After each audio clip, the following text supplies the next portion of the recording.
Good evening. What is going on with parenting in Britain? According to the annual school survey, 28% of children are unable to use books correctly. They swipe them like iPads or phones. 28% are unable to eat or drink independently. 25% don't have basic language skills. 26% are not properly toilet trained, and 37% are not school ready. Look, how is this acceptable? Now, I know that some children will have special educational needs, and obviously I'm not having a go at them or their parents at all. That must be incredibly difficult. But for the other parents, don't you have a little bit of shame? Have we lost all sense of societal pressure? Those kids who can't, quote, use a book, and by that they mean they don't know what a book is, they think it's an iPad, those kids aren't thick. They are trying to swipe it with their fingers like an iPhone, right? It tells you everything you need to know, really, doesn't it? Parents are just shoving their kids in front of these devices. Now, for once, I'm actually on the side of the teachers here. 57% of them think that parents shouldn't be allowed to send their child to school if they're not toilet trained. Well, it shouldn't be the job of the teacher, or indeed the state, to teach your child how to use a toilet, eat or speak. But it's no mystery as to how we've ended up here. Parents don't have to teach their children to brush their teeth anymore. The state will do it. And then, of course, we've got this. We're delivering free breakfast clubs across the country. Well, you don't even have to remember to feed your child in the morning anymore. The state will do it. And just look at how parents are using all that free time. Get like a 5-minute nap. Even though it's not enough, but that'll relax. If I had an extra half an hour, I would go to the coffee shop with all of the other mums. Do something for myself. Housework. I walk around with 8 hands, so I'll be cleaning the table there, I'll quickly brush that, and I'll go and quickly wash the dishes. Tie up their room, or to do this or to do that around the house. In the mornings at home, it can be quite a task getting them ready for school. Oh, don't worry about it. The state will do all of that for you. But it gets worse. We will bring forward a swift 3-month consultation on further measures to keep children safe online. This will include the option of banning social media for children under 16. Well, you don't have to tell your child that they can't use social media anymore. The state will probably start doing that for you soon. Now, I don't think that this can just be blamed on COVID, by the way. Yeah, obviously, closing schools, daycares, I think was absolutely ridiculous. But that doesn't get parents off the hook. 94% of parents said they would like to see national guidance on making sure their child was school ready. Do you need to be told that your child should be able to say their own name, use their hands to put food into their own mouths and not do a poo in the corridor? We need to get to the bottom now of why this is happening. Hello, I'm Bev Turner. Now, it can feel like the money in our bank accounts at the moment does not keep up with the cost of living, and maybe there's a solution. I'm here today with the CEO of TallyMoney, Cameron Parry. Cameron, what is TallyMoney? Well, Bev, with TallyMoney, you get a current account and a debit card, but instead of pounds, you use milligrams of gold as your everyday money. So why gold? Gold traditionally is a great store of value. It has, on average, gone up at over 11% per annum for the last 25 years against the pound. It's tripled in value in the last decade. And in the last 2 years alone, it's increased by 50% against the pound. Banks' savings products just can't compete with that level of growth.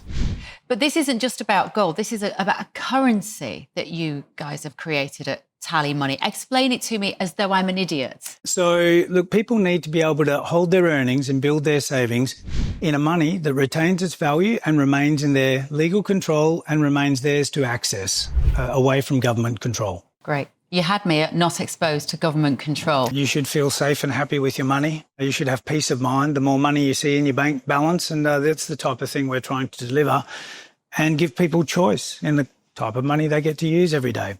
Brilliant. Thank you so much, Cameron. Thank you.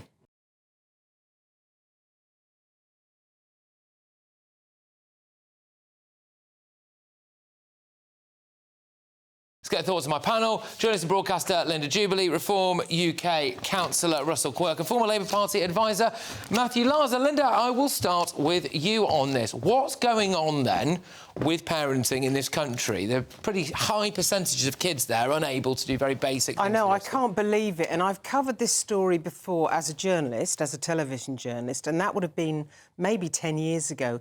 And at that point, one of the leading headmistresses in the area where I used to live told me that frequently she was having children that, you know, had to wear nappies, that weren't toilet trained, that actually could only eat with their hands. They couldn't use knives and forks, and they couldn't use books. And that situation has not improved. In fact, it's got a great deal worse.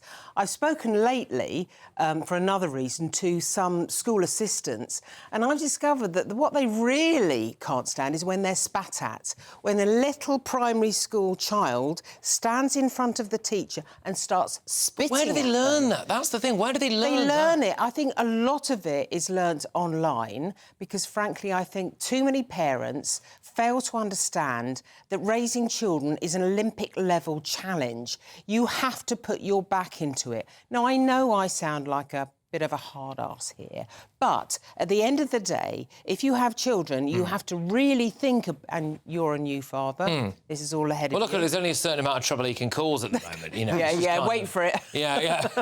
But I think that parents don't understand how much effort is involved in getting the basics into place. Once you've done that, you've got a bit more latitude, but you really need to get a grip of the situation. Yeah, I mean, so some of those figures there, you know, between 26 and 28% are essentially non-verbal, incontinent, and don't know how to even, like, put something in their own mouth. So that's got to be parents' fault, hasn't it? I want to sit here, Patrick, and almost kind of launch an attack on these parents, right, because it is utterly disgraceful. But my underlying feeling is how sad I feel for those kids, not just now, but in 10, 20, 30 years' time. What faith can we possibly have in future generations if they're not toilet trained and can't feed themselves and don't know their own name at the age of 5? Well, then I suspect when it comes to them being 16, 20 and so on, with regard to education and getting into a job, you know, being able to put a CV together, open a bank account and exist as a normal human. Just there is the no art of hope. conversation. There is no hope. But here's the thing, and your monologue was bang on, and I've been thinking about all this all day, in that when you lean into the state because the state coerces you to do so, and you know, either because it thinks it's for the best or maybe it's some kind of secret command and control thing, whatever, of course, those parents and the kids then learn to lean into the state when it comes to having their teeth brushed and food and so on. But the other problem, I'm afraid, is these. And the fact that how many times you walk through the high street or you go to even outside the school gates and the parents are just doing this constantly. They're ignoring their kids. The kids, Johnny and Jane, are doing this. Mum, mum, mum. And mum is on TikTok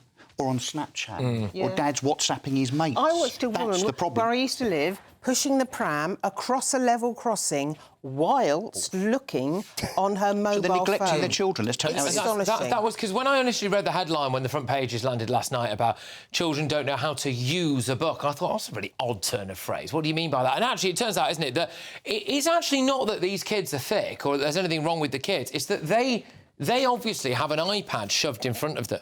So they think a book is an iPad. So by use, they mean they don't know how to turn a page. They think they try and swipe it, which is really quite sad, actually, I think. But Matthew, is there something to be said here about how the state has basically encroached on people's lives? You know, they'll feed your kids, they'll teach them how to use the toilet, they'll teach them how to brush their teeth, they'll teach them everything like that, life skills. And that's basically taking that job off parents. They're not bothering to do it anymore. No, I don't agree with that because I think it's actually the other way around. I mean, I don't think breakfast clubs are driving, are the issue in terms of driving the shocking statistics we've seen about the lack of preparedness when people start primary school. First of all, of course, they haven't been to the breakfast club when they start primary school, so therefore start infant school. So therefore, you know, they're not been getting into bad ways or had it farmed out to the state.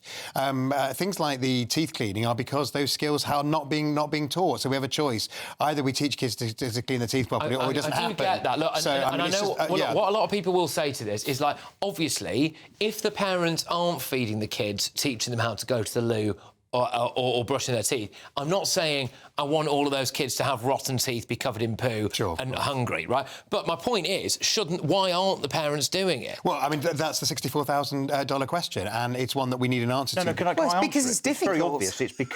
It's because the parents are relying on the state to do those Well, very no, things. no, no, So no, they no, don't no, need no. to do it. It's just lazy. They don't have that. It's They lazy don't have that done. parenting. If you know that your school is going to brush your kids' teeth and they're going to feed them, and whatever next, are we now going to rely on the state to tell us what time our kids have to go to No, bed? I don't think we that's had right. teeth lessons in my school. I do not think 1980s. that actually parents rely on schools to get lessons in brushing their teeth.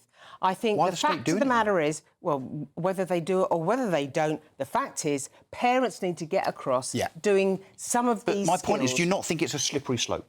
No, I don't believe in that argument at no. all. I think when it comes to, for example, toilet training, I've done it 3 times with 3 kids. The fact of the matter is, it's not the most pleasant job on the planet. You just have to get it done. But they're not. But see, this is the other thing. And again, look, it's a fine line here, right? Like, I'm not calling for parents to be, like, hauled out and have some kind of bell of shame rang at them in the streets, right? But surely a bit of one of the reasons why you do want to do that and make sure that your child is school-ready is because you have a little bit of shame. We have a bit of humility. Like, you don't want your child to be the only one who's like, oh gosh, you know, we've not bothered to teach him or her how to do this. But have we lost that? But the states are telling the parents that it's OK to send their kids. I mean, look at the numbers. 28% of kids, you know, can't on toilet training. The teaching assistant I spoke to, where the child had spat at the teacher, she called the father in, and the father backed the child in front of the teacher. I think that's one of the reasons, actually, one of the driving factors. Is that, do you know what? Now kids can do no wrong. It all started with non-competitive sports days in the 80s. That's where it all went wrong.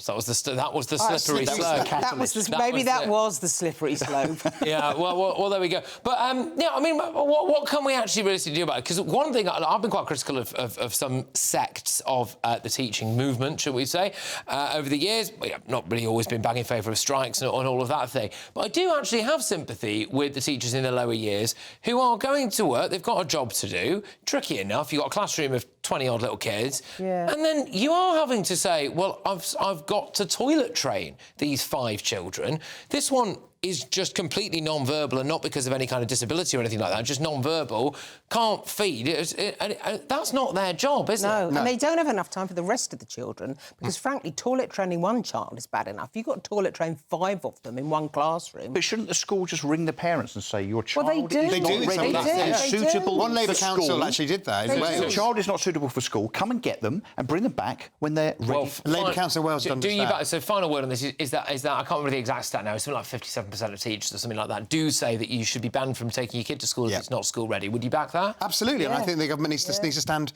behind it because there's a big consequence to this. You are 3 times more likely if you don't start, school at rising 5, as it were, ready to go.